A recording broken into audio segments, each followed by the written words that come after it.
Hi everyone, this is a brand new pack that I have been building, and I just want to go over the pack and explain to you guys how the file is set up, what to expect when you open it, what's inside, materials, textures, and also the folder structure that I put together here that's going to make it really easy for you. So the first thing that I'm going to do, I'm going to show you guys the scene and how it's set up. So here I basically have one lighting scene.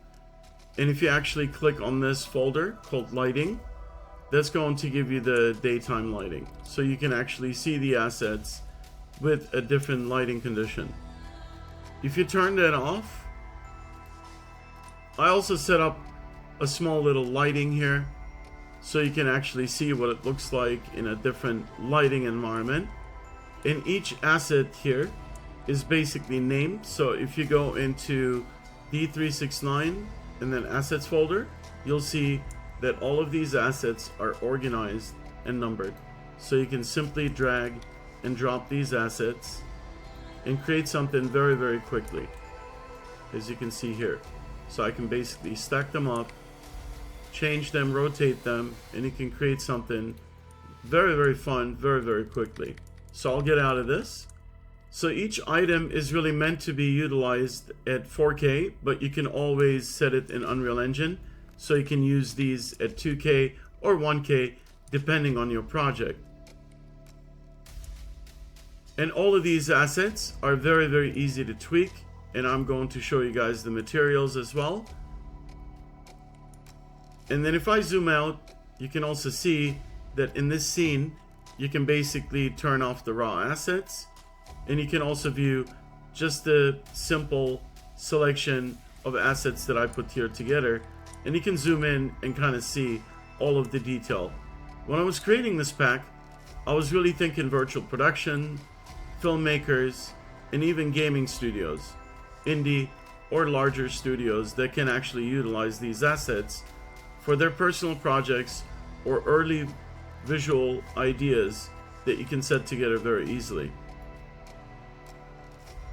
I'm going to turn on raw assets, and if you wanted to turn off these examples, you can click on the example folder and you can turn them off here. So let's take a look at these assets and how you can customize them. So I'll start with this guy. So all you need to do is double click on the material, and I'm going to bring that window in here. And the way I basically set up everything is so it's very easy for you to make these changes.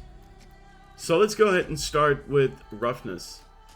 Here you can change the roughness. All your textures are in here, and you'd like to replace them, you can easily do that as well for your own productions.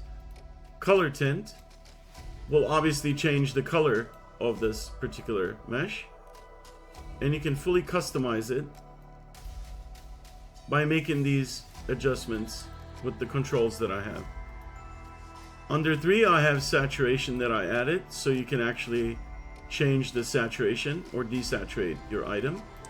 And you can create a lot of really cool, very quickly unique versions of these meshes. Then you have your contrast.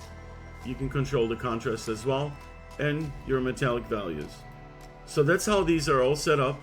And each and every item, when you double click on them, will have the same exact setup, so it's easy for you to tweak them. Also, the other thing that I added is a basic material here, and you can find that right here, material instance plastic. And if you double click on this plastic, you can see that this gives you more of a generic plastic look, which you can easily assign to all of these other assets if you wanted to. And changing the colors of the assets are very simple. You can basically change them by changing the color value here. So that's how all these assets are set up. And then again, everything is organized in the folders. You have your scene file, post effects, your lighting, the scene lighting, the raw assets, and the examples that I put together. So when you first open up this project, you will find this file, which is the overview map that will showcase all these assets in one small map. Again, let's go over it again here together. Assets, all the assets are in here. It's easy drag and drop. Then you have your maps, which is the map that we're looking at right now, the showcase map. Then you have your materials. They're all organized in here. Then I also have some for the ground actually that I've utilized. And you can see those if you go into the level folder, and you'll see the prototype assets that I have here from Unreal Engine. And that's pretty much it. If you have any questions, let me know. And you can download this pack today on the official Gumroad page. And again, if you have any questions, please comment below. And I'm really excited what you guys will do with this asset pack. Thanks for watching, and I'll see you on the next video.